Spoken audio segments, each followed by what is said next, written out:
we're coming at the end of the year of 2022, the holiday season. What things can we be prepared for when we are doing closings and the Catastro office? Yes, that's a good question. Not even with Catastro, but also with Public Registry or Secretary of Foreign Affairs, etc. I mean, they're governmental offices, as we just said.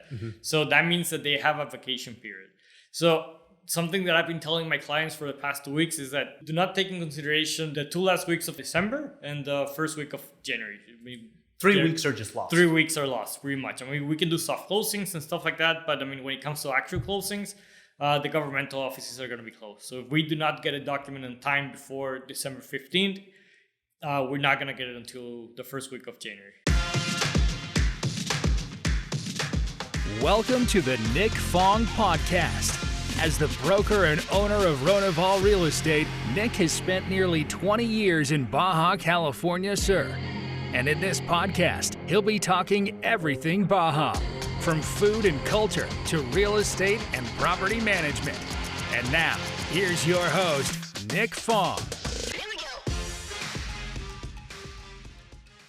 All right, welcome back to the podcast. Javier Madero, welcome. Thanks, Nick. Thanks for having me. I wanted you on the podcast today because a lot of questions, especially in our Los Cabos office, has been centered around the real estate taxes, the Catastro value. And I thought it would be helpful. We have some questions that our staff has prepared that instead of just answering one agent or one client, bring you on the podcast so you can answer for many. So thank you for joining us. Sure, absolutely. My pleasure. So the very first question that I'd like to ask you is, what is the Catastro value of real estate property? Okay, so the Catastro value for real estate properties is the one that defines the real value of a property without taking consideration a lot of the factors that commercial value do take in consideration. So for instance, the Catastro value will take in consideration the location of the property, how it was built and when it was built, and some other factors. But in very much conclusion, it's just the value that, or the real value of the property according to the eyes of the government. Okay. And Catastro is the tax authority, right? And so they're the ones that are recording tax value at the public registry, correct? That is correct. That is correct. And so this is important because every year there's real estate taxes that get assessed to real property, and it's based on that Catastro value. Correct. Okay, so in 2022, we've seen some increments in the Catastro value, mainly because of the way the market's been going. Can you give us some insight? That is correct. So obviously, the government wants to collect the taxes as the way that they should be collecting it. And because of the incremental of real estate transactions, especially in the East Cape area, a lot of properties were being sold. And with those properties, a lot of constructions were being made. So the government considered that the Catastro value from the properties, how it used to be in the past 15 or 20 years, was no longer good. So they started to update the Catastro value for 2022 according to the market. They did, however, in my opinion, created a big mistake at the beginning of 2022, which is when the Catastro value went extremely high, but then they corrected it. So it's kind of like it has gone down. It has gone down to a fair value now. Okay. Yeah. But there are some cases where properties are still valued in the property owner's minds too high, right? That is correct. So that comes actually a lot in perspective when you have a vacant lot or just an empty lot without any type of construction. You can have the case where the Catastro authority is telling you that it's actually worth more than you think it's worth, and it's not worth that much. So yeah, that happens a lot with empty lots, definitely. Okay. And if a homeowner is out there and they're like, boy, the Catastro value is $500,000 or the peso equivalent, and I just bought it and it's this much, I paid much less. Is there any recourse that a property owner can take? Yes. So actually, I'm going to go back a little bit. If you're a buyer, for instance, and you're acquiring an empty lot, it is recommendable that you do a due diligence to make sure that the appraised value is not going to be as high that is going to affect your closing costs and your property taxes later. And with that appraisal, you can make sure that the property taxes are going to be correctly paid, Yep. and then it's not going to affect your closing costs actually as well. There's also, I'm kind of jumping around, but it seems appropriate that when a buyer is buying, let's say vacant land, or any property for that matter, the catastral value is what happens in a scenario where the purchase price is less than the catastral value. Doesn't that sometimes trigger something? Yes, that's an interesting question actually, because there is a reverse capital gains tax or a buyer's capital gains tax somehow.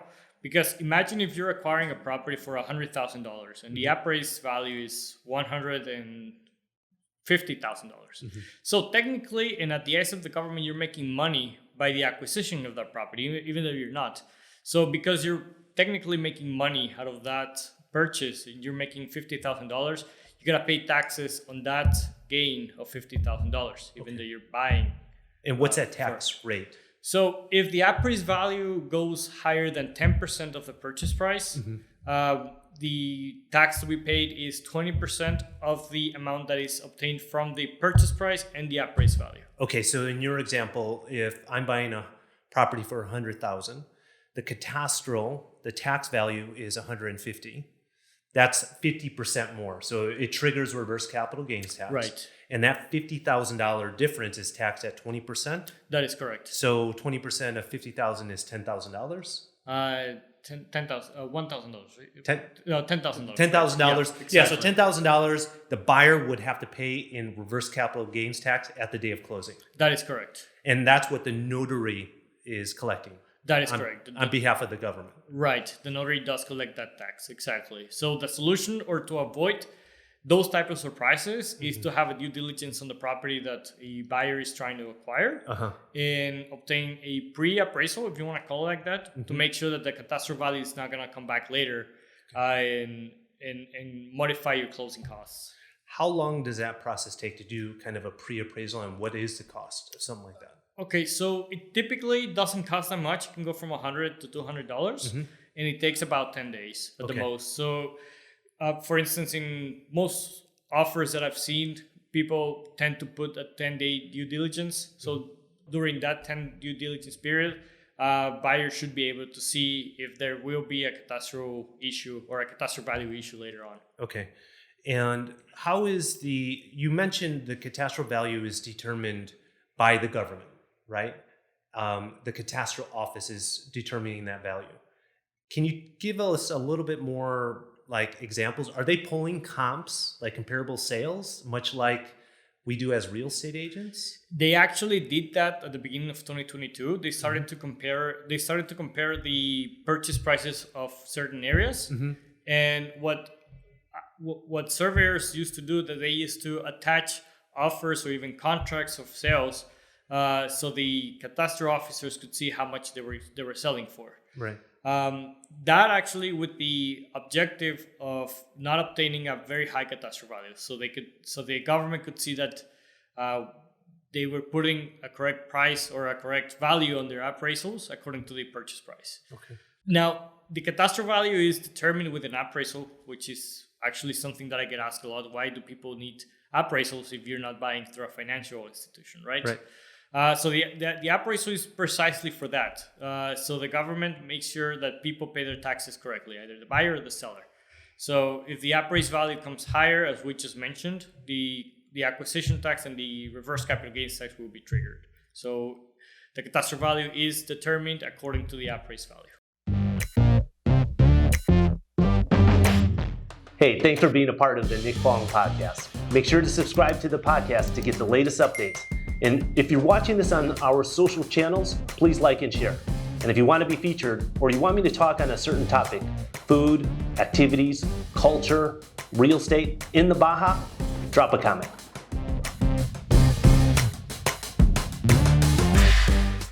So the appraisal, is that the same thing as the pre-appraisal that you mentioned earlier, or it's something different? So the pre-appraisal, I call it pre-appraisal because there is technically not a word for it.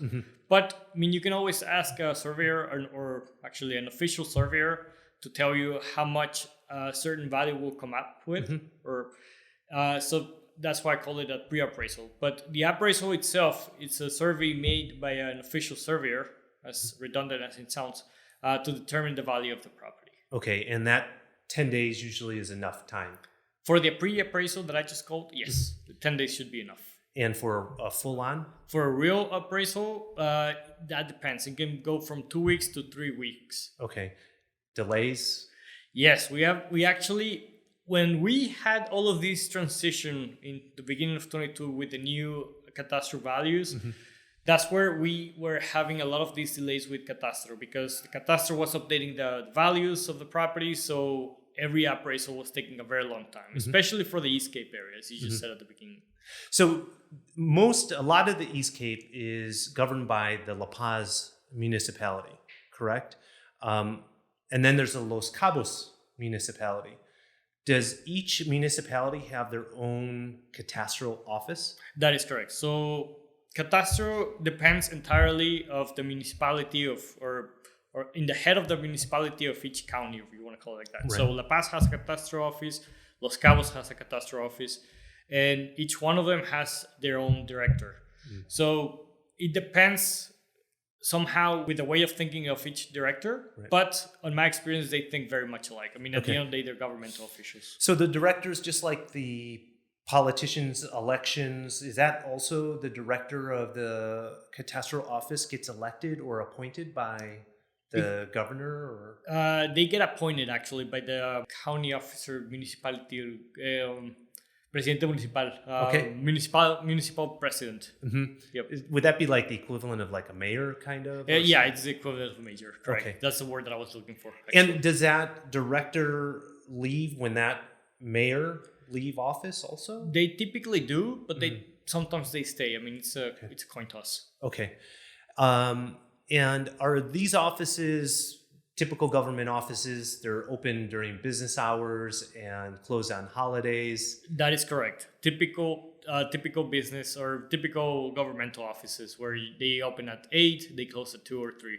Okay. Correct. And you being a real estate closing attorney, you're dealing with the offices for appraisals, the values. What other interactions are you having during a closing for a real estate transaction with the cadastral office? So mostly it's all just the appraisal, and then we have the certificate of no debt for property taxes. So those two documents are requested by Catastro. There are some other documents that are requested from other public entities, such as public registry, but that's a whole different story. With Catastro, we just need the appraisals and the certificates of no property tax debt. Okay. Or certificate of good standing on property tax. Yep. Okay. And that has an expiration, that certificate of no property tax debt, right? That depends, because a lot of people pay semesterly or annually. So let's just say if you have your property and you paid your taxes in January and you only paid for the first 6 months, then that certificate is only going to be good for those 6 months. Right. But if you paid for the whole year, that certificate is going to be good for the whole year. Okay. And then if you paid for the whole year and you're closing in the middle of the year, there's a credit that gets rewarded back to the seller. Yes, that is correct. Okay. We do pro ratios in every closing, because definitely there are fees that are paid by sellers before having even an accepted offer, as you said yourself. Property taxes is a good example. So they prepaid for the whole year, and they should be entitled to receive a reimbursement for whatever amount is left in the year. So 2021 and 2022 have been crazy real estate years in terms of the number of transactions. Things have slowed down some in the last quarter of 2022. What are you seeing? Trends in real estate closings? So yeah, it definitely slowed down a lot. And without a lot of the agencies involved or a lot of the entities involved in real estate transactions, just like the ones we just mentioned, Catastro, public registry, etc., they kind of got a way to breathe a little bit, because they were definitely saturated with the whole amount of work. So they breathed a little bit in the past couple to a few months, and things are going back to like the way they used to be. A more normalized yes, market. Exactly. Because I think you saw yourself. A lot of your agents probably saw it as well. Everything was very slow at the beginning of 2022.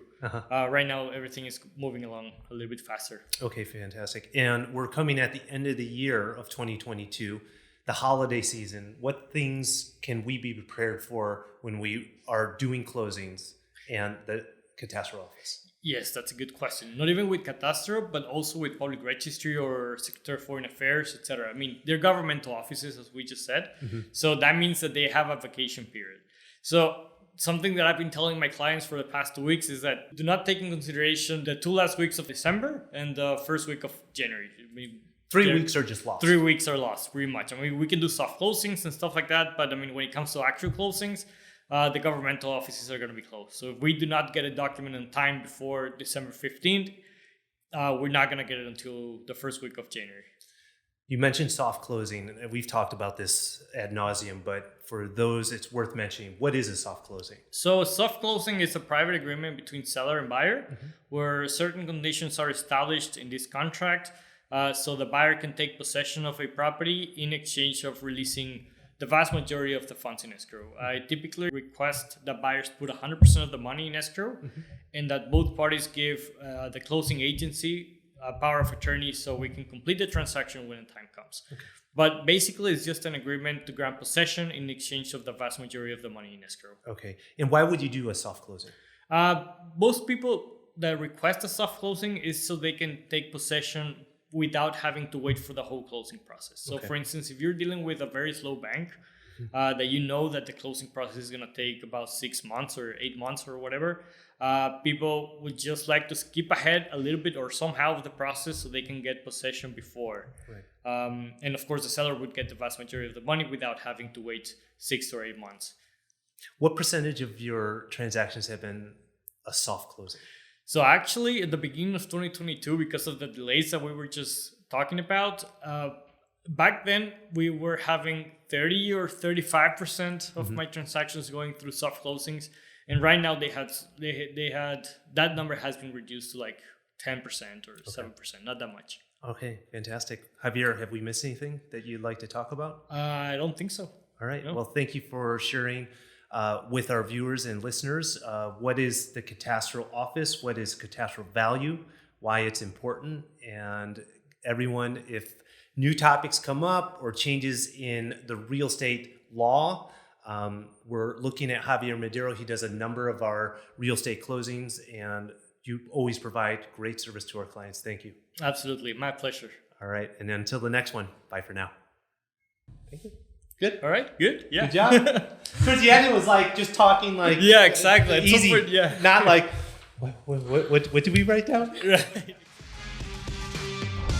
Thanks for listening to this episode of the Nick Fong Podcast. Make sure you subscribe to the podcast and the YouTube channel at youtube.com/Ronival Real Estate and follow Nick on Instagram at NickFong_Ronival.